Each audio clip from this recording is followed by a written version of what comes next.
స్నేహితులారా, ఈ సమయాన్ని బట్టి దేవునికి వందనాలు తెలియజేస్తూ ఉన్నాను. ప్రేమపూర్వకముగా మిమ్మల్ని అందరినీ వాక్య ధ్యానంలోనికి ఆహ్వానిస్తూ ఉన్నాను.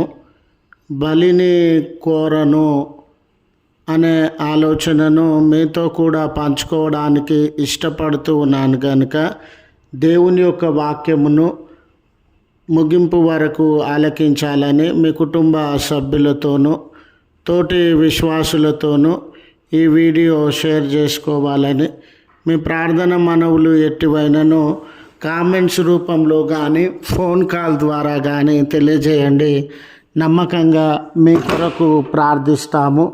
ఈ వీడియో మీ ఆధ్యాత్మిక జీవితములకు ఉపయోగకరంగా ఉంది అని మీకు అనిపిస్తే దయచేసి ఈ ఛానల్ను సబ్స్క్రైబ్ చేసుకునవలసినదిగా మనవి చేస్తూ ఉన్నాను. లేఖనము మత్తయి సువార్త 9వ అధ్యాయము 13వ వచనము. కనికరమనే కోరుచున్నాను గానే బలిని కోరను. స్నేహితులారా, మన భక్తి విశ్వాస జీవితంలో యందు దేవుడు మన నుండి దేనిని కోరువయడై ఉన్నాడు, మన జీవితంలో అవి ఏమై ఉండాలని ఆయన ఆశ కలిగినటువంటి దేవుడుగా ఉన్నాడు అని మనము పరిశీలించగలిగితే మన విశ్వాస జీవితంలో చాలా మందిని దేవునికి ఇష్టమైన విశ్వాసులుగా ఉండాలని మత సంబంధమైనటువంటి ఎన్నో నియమాలను, పద్ధతులను, సాంప్రదాయాలను పాటించేటటువంటి వారంగా ఉంటాం.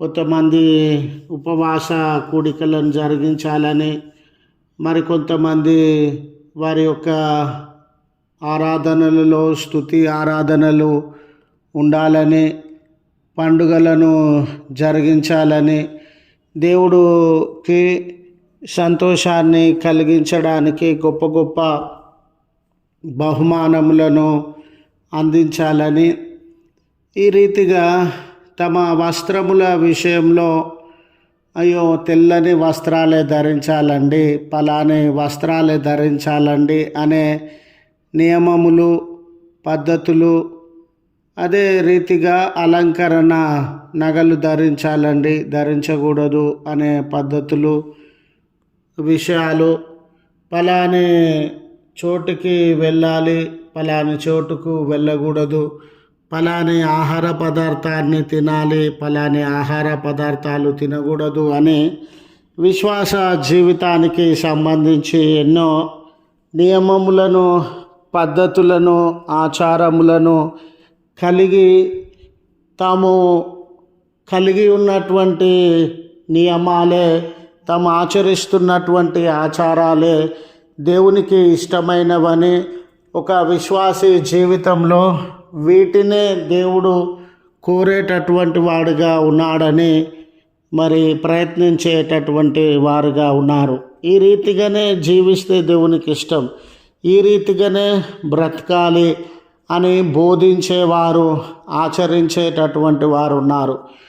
కొన్నిసార్లు వేరే వేరే విశ్వాస సమూహాల మధ్య వీటి మధ్య భేదాభిప్రాయము ఏర్పడినట్లయితే దాడులు చేయడానికి, కొట్టడానికి, మతం పేరున హత్యలు చేయడానికి కూడా వెనుకాడడం లేదండి. ఏ విషయంలో మతానికి సంబంధించినటువంటి పద్ధతులు, ఆచారాలు, సాంప్రదాయాలు, వీటికి సంబంధించినటువంటి విషయాలలో విభేదాలు తలెత్తినటువంటి సందర్భంలో అయితే ఒక మనిషి జీవితం నుండి దేవుడు మత సంబంధమైనటువంటి పద్ధతులను కోరుతా ఉన్నాడా, ఆచారములను కోరుతా ఉన్నాడా, లేక బహుమానములను కోరుతా ఉన్నాడా?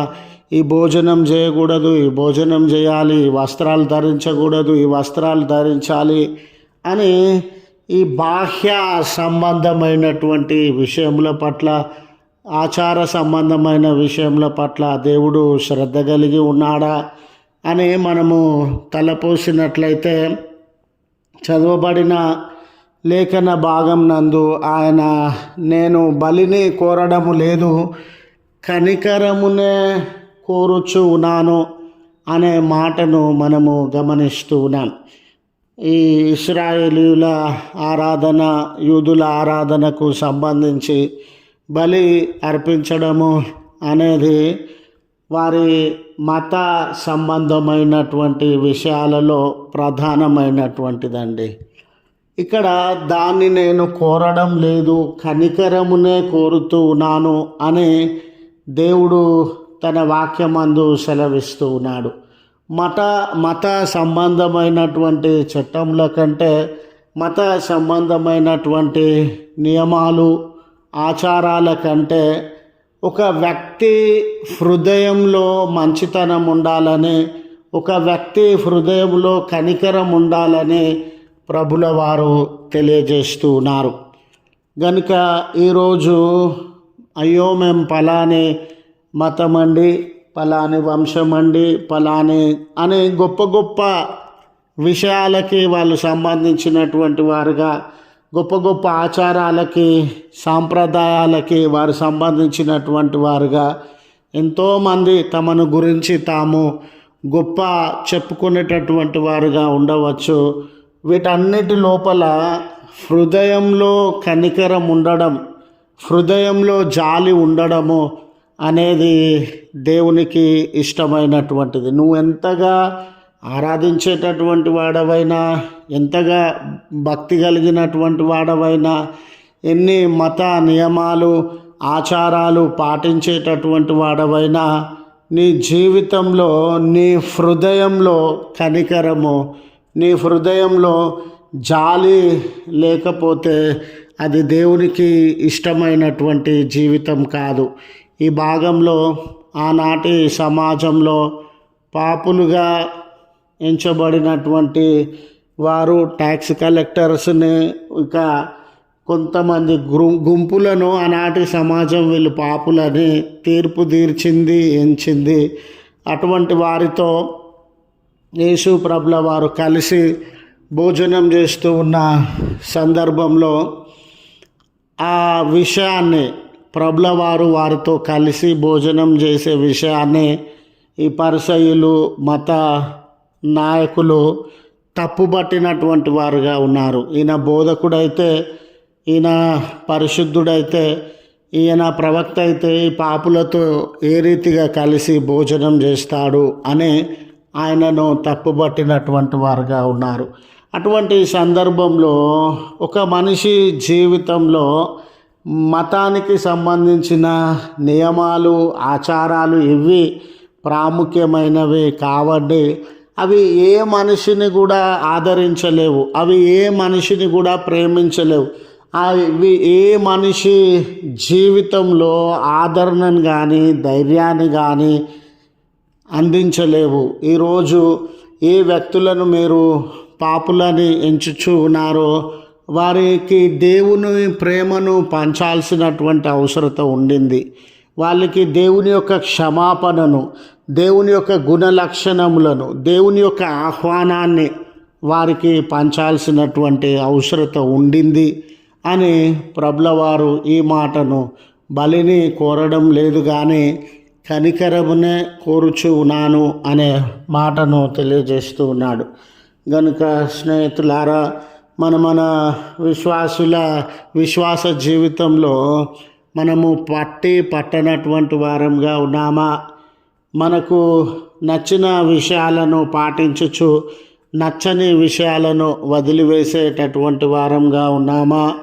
లేక కనికరము లేనటువంటి జీవితాన్ని చూడండి, ఎదుటివారిపైన, విశ్వాసులపైన, లేక ఎవరైనా కానివ్వండి, ఏ వ్యక్తి పట్ల కనికరము, జాలి లేనటువంటి జీవితాన్ని మనము అవలంబించుచు ఉన్నామా అనేది చాలా ప్రముఖమైనటువంటి సంగతి.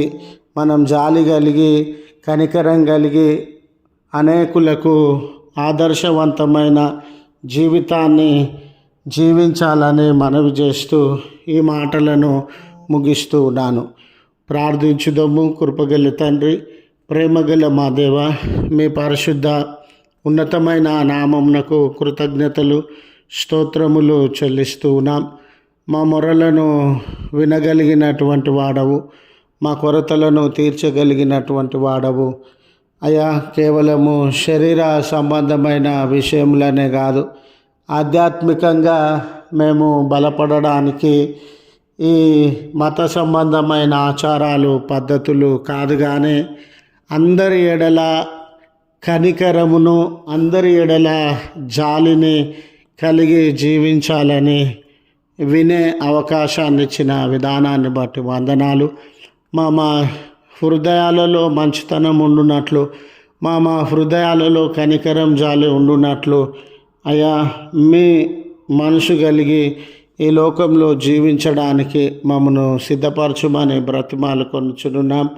దయగల తండ్రి, ఈ దినము ఈ ప్రార్థనలో ఏకీభవించుచు ఉన్న నీ ప్రియ కుటుంబములను, వ్యక్తులను జ్ఞాపకం చేసుకునండి అయ్యా. వారి జీవితాలలో ఏ కష్టాలున్నా, ఇబ్బందులున్నా తొలగించి ఈ దినపు దీవెనలతో వారిని దర్శించుమని క్రీస్తు పేరట వేడుకొనుచు ఉన్నాము తండ్రి. ఆమెన్. తండ్రి, కుమార, పరిశుద్ధాత్మ త్రియేక దేవుని దీవెన మనకు తోడై ఉండి మనలను కాపాడునుగాక. ఆమెన్.